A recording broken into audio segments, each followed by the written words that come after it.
তুমি বিশ্বাসঘাতকতা করো না প্রিয়া, আমি ছাড়া তুমি কারণ।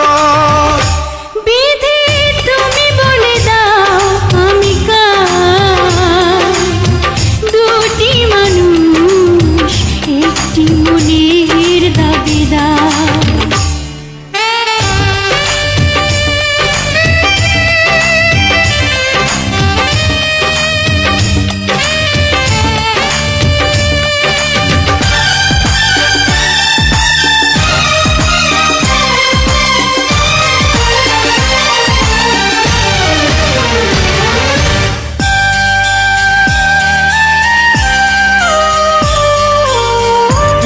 যদি আমারই না হয়